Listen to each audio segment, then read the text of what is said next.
Hello everyone, this is Carl over at Legendary Leatherwork. How are y'all today? Today I'm going to make a belt, or I am going to attempt to make a belt. And we are going to do something a little different. It's kind of the old way, or back in the 70s and 80s, they used to have have the belts that were rope edge, where they had the stainless steel top and bottom. Well, I've redesigned the belt that I'm going to do, and what I'm going to do is put the stainless steel on the top, but I'm going to scallop the bottom only, and then I'm going to wrap it with a piece of leather, and then I'm going to lace it all the way down. So let me get started on this, and we'll see where we can go. Let me put you down in my bracket. Get my bracket up here. Let's see. Okay. Pick you up out of there. Set you right down in the bracket. Okay. Went ahead and cut this belt out. Right now it's an inch and a quarter. But when I'm finished with it, it should be an inch and a half after the lace and the stainless steel on it. And this belt is a little different. I make the regular belts that most people watch or use, but this belt, as you can tell, it is curved. And the reason it's curved is because I found a way to make it more comfortable. Anytime you put a belt on nowadays and it's straight out. The problem is when you put a brand new belt on and it's stiff and rough, what happens is it digs into your hip area and your back. So you feel like your back is sore and all that, but the only problem is your belt's not fitting properly.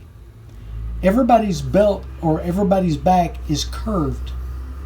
So I went in and did a little bit of research and did a little bit of looking and did some scientific analysis on it.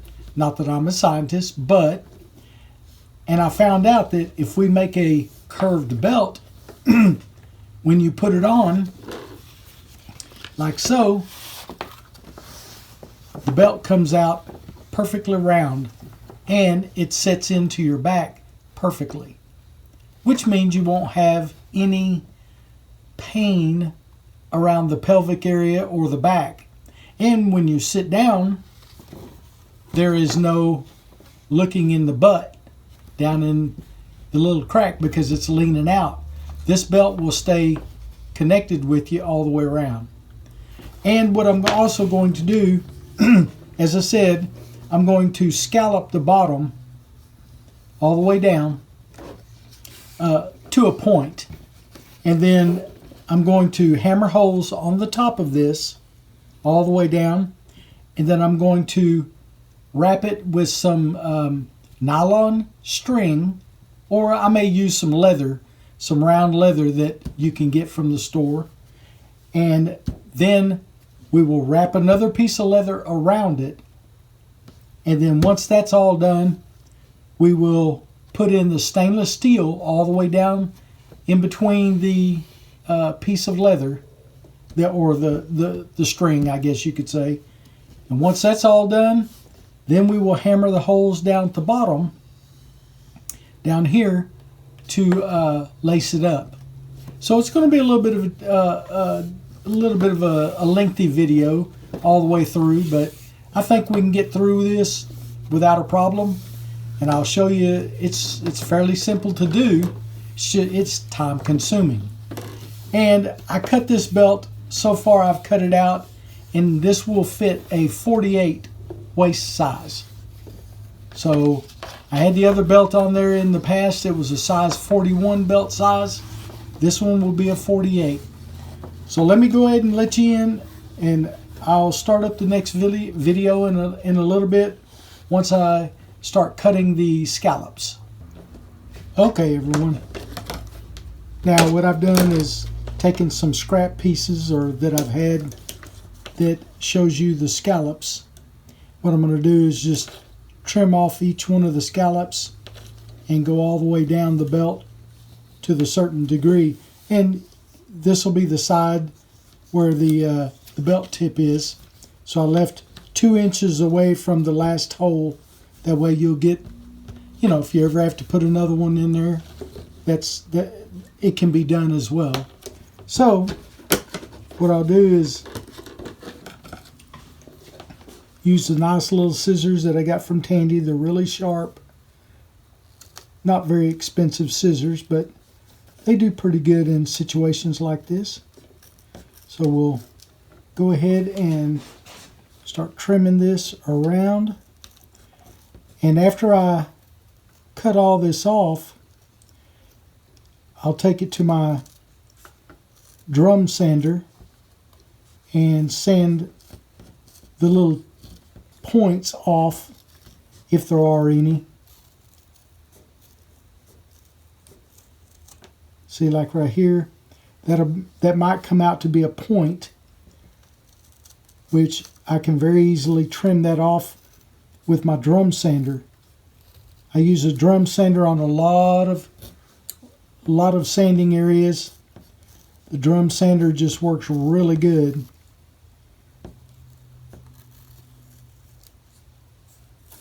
You can put it on a, yeah, that's pretty and smooth right there. You can put a drum sander on a little motor, or I have it on a motor on my machine out here. But you can also put it on a drill bit or a drill.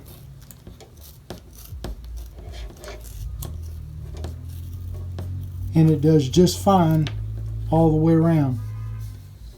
So far I'm getting a really good feel right here, so this is good. Like I said, I'll go all the way down this thing and make the scallops first.